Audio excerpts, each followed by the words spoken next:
नमस्कार किसान भाइयों। आज एक नए टॉपिक के बारे में मैं आपको बताने वाला हूँ। वो टॉपिक का नाम है ड्राइंग ऑफ। थोड़ा सा अंग्रेजी वर्ड है और आपको थोड़ा सा नया भी लग सकता है, पर आप इस एक्टिविटी को करते हैं तो आपको आसानी से समझ में आ जाएगा। मान लीजिए आपका पशु जो है उसने जब दूध दिया था तो उसकी 7-8 लीटर सुबह शाम और 7-8 लीटर शाम की कैपेसिटी थी, जो धीरे धीरे गाभिन होने के दौरान जब उसको 7-8 महीने की प्रेगनेंसी है तो वो आकर 2-2 या 2.5 लीटर सुबह शाम हो गई। तो अब ड्राइंग ऑफ का मतलब ये नहीं है कि अचानक दूध दोहना बंद कर देना है, ये कतई गलत हो जाएगा और इसकी वजह से पशु और भी बीमार हो सकता है।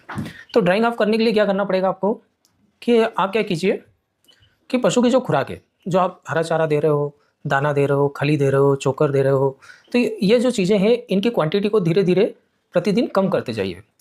पहले दिन 10-20% कम कीजिए, दूसरे दिन फिर 10-20% कीजिए। ऐसे करके आप इसकी क्वांटिटी को जो है 10 से 12 दिन में बिल्कुल बंद कर दीजिए। मतलब मतलब आपका ये जो खली और चोकर चुनी है, जो अनाज है, दलहन है, जो भी आप दे रहे हैं, तो इसको 10-15 दिन के अंदर आपको बंद कर देना है।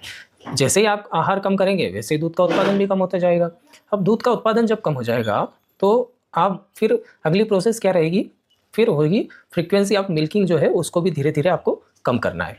फ्रीक्वेंसी ऑफ मिल्किंग से मेरा मतलब ये है कि पहले जब आप सुबह शाम दोनों टाइम दूध निकाल रहे थे तो अब आपको क्या करना है, अगले दिन आप एक टाइम दूध निकालिए, उसके अगले दिन भी एक टाइम दूध निकालिए, फिर अगर लगे आपको कि दोनों टाइम फिर भी दूध आ रहा है तो दोनों टाइम निकालिए, फिर एक एक टाइम निकालिए। ऐसे करके 8-10 दिन आप इसको धीरे धीरे करके ना आप जब देखेंगे तो इसका उत्पादन जो है वो काफ़ी कम होने लगेगा।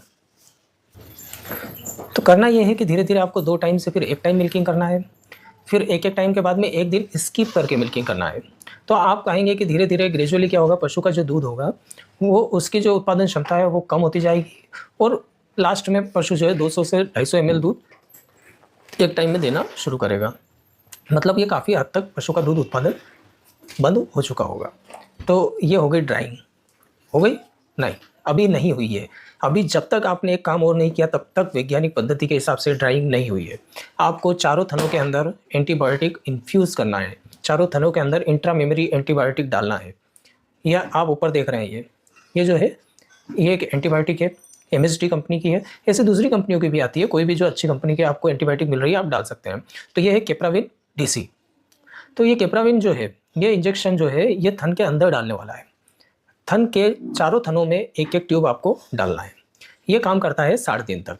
मतलब अगले लैक्टेशन में जब पशु आएगा, अगली मिल्किंग जब तक आएगी तब तक ये ट्यूब जो है थन के अंदर किसी भी तरह के इन्फेक्शन को आने से रोके रखेगा, उसको ख़त्म करके रखेगा।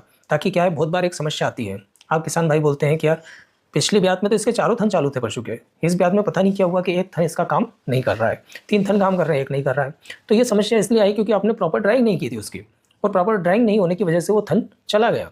और एक बार जब थन चला जाता है तो उसको रिवर्स करना बहुत मुश्किल होता है।